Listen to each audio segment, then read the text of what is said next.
Today's serial topic is Hybern, and specifically Hybern's preparations for this war. Let's start with the most basic of basics. Hybern is an isolated fairy kingdom located on an island west of Prythian. This territory is ruled by one wicked, powerful, and ancient king known as the King of Hybern. And when we say ancient, I'm guessing that means that he's at least a few thousand years old. As we know all too well, he is on a mission to invade and take over Prythian before taking over the continent. And for this mission, he needs the cauldron to ensure their victory so he can wipe the world clean again.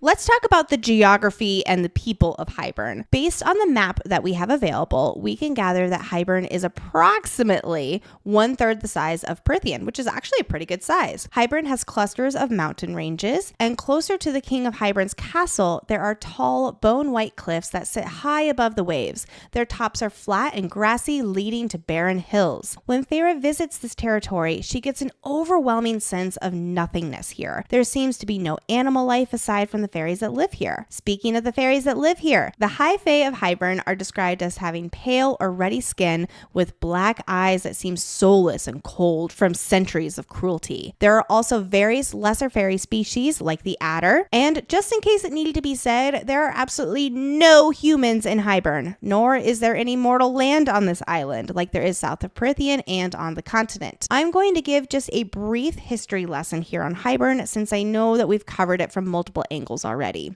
Before the war, in the time when humans were enslaved to the Fae, Hybern was no exception. They most certainly had human slaves and treated them horrifically. During the war, Hybern led the charge as the Loyalists, aka the Fae fighting to prevent human freedom and stay loyal to the slavery infrastructure already in place. The war lasted 7 years and the Loyalists lost, in part because Amarantha and her forces did not come to Hybern's aid when he needed them most. The Prythian courts forced Hybern to sign the treaty, guaranteeing that fairies would no longer enslave humans. Sufficient to say, Hybern did not like signing this treaty, and instead of freeing their human slaves, he put Amarantha in charge of killing them all. Over the next 4 centuries, the island kingdom, no Nicole, not the Isle kingdoms, I just saw you perk up there, of Hybern stayed isolated from Prythian and the world, which also meant they made no attempt to open new trade routes or have really much of an economy at all. And the fact that there has been no human slaves to do the hard labor only compounded this bad economic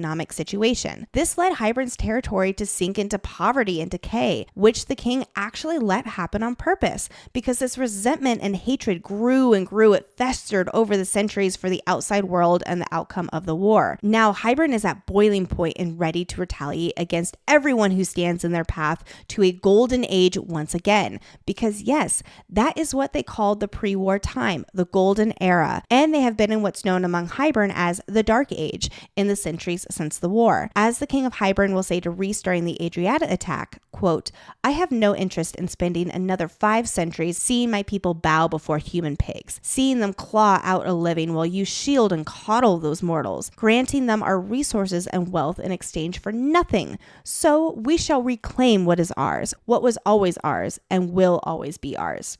But remember how 100 years ago, Amarantha acted as a Hybern ambassador and traveled to Prythian to establish trade and improve relations with the High Lords in their courts?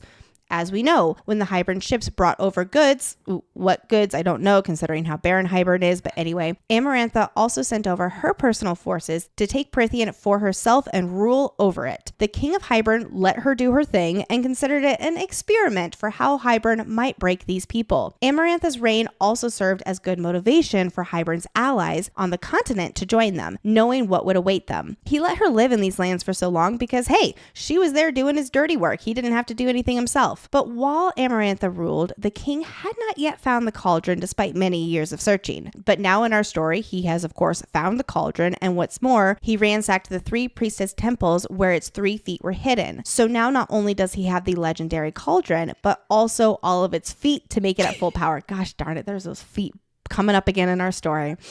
And don't forget, he's also got his own unholy spell book with some real nasty, powerful spells that he indeed does use for himself and on others. Let's talk about the Hybern armies. The King of Hybern has quite a few commanders, including Prince Dagden and Princess Branna, the king's nephew and niece. And of course, we had Amarantha, but she dead now by this point in our story. So we also know of the Ravens, who are a few of his elite hunters. The Ravens are a pair of High Fae who are sent to retrieve retrieve things that the king wants, like Nesta. Although that doesn't go very well for them. But anyway, we're sticking to this part of the story right now. Hybern's army consists of both a high fae ground force and an aerial legion of fairies from that same species as the adder. His own army has more than 100,000 soldiers, and then twice that many when you count their allies in Monteser, Valhallan, and Rask, all of which are on the continent. So when you calculate the entire army, that's 300,000 soldiers. Holy moly. The aerial legion carries the ground force when they are flying into battle, as they do, during their attack on Valaris. The ground soldiers in his armies wear gray jackets with bone white thread and have the Hybern coat of arms on their upper right shoulders. Hybern also, of course, has a navy army with many ships. To put it simply, he has been quite busy all these years preparing for war. That's a lot of bodies, a lot of ships, a lot of everything. So why is Hybern only now declaring war? Well, he has delayed this war and stayed low for years because of several reasons. Number one, and the biggest reason, he was searching for the cauldron, and then of course its feet, to make himself as powerful as possible, to have the cauldron to destroy the wall and overall ensure their victory. Number two, he was gathering enough weapons to fight against Fey magic. For instance, he was turning Feybane, a bluish stone that nullifies Fey powers, into weapons, tools, and powders against their magical enemy. More on that in a minute. Number three, securing allies on the continent. And number four, building these armies and getting the ships for them. So now he has his armies, he has his ships, he has his aiding allies on the continent, he has the Mortal Queen's Alliance, he has Tamlin's Alliance for direct access to the wall, and he has the cauldron to break the wall so that they can overrun the mortal realm and take over. Oh, and let's also not forget he has Jurian, because sort of. That and Tamlin's Alliance are a little bit more complicated. We're not getting into that now. Amarantha was the Prythian experiment, and now after her reign, Prythian is vulnerable with court tension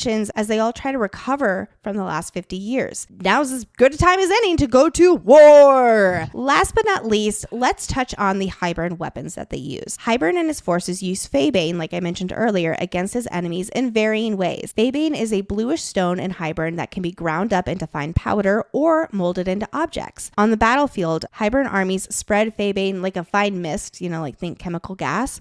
They also lace food with powdered Feybane to make the consumer's magic slowly dull, or lace it in water used to grow the food, so a concentrated dose of Feybane is in, say, an apple to nullify the consumer's powers for several days. Hybern also tips their arrows with Feybane poison so that they can pierce through magical shields and more effectively wound their magically powerful targets, because the Feybane, of course, prevents healing. They also have these Feybane gauntlets that Hybern's forces use to break through magic shields, as we saw here in the attack on Valaris. They form Feybane into handcuffs, as Reese well knows, to chain their victims and nullify their powers. These handcuffs are a particularly prized possession to use against enemies, and they're straight from the unholy trove of the King of Hybern. Additionally, Hybern, of course, has an abundance of ash arrows, which, like I mentioned, the king's armies dip in Feybane to make them a 1-2 punch. Last but not least, Hybern is, of course, in possession of the legendary all-powerful cauldron, which is a huge weapon in and of itself. And there you have it, friends. At least,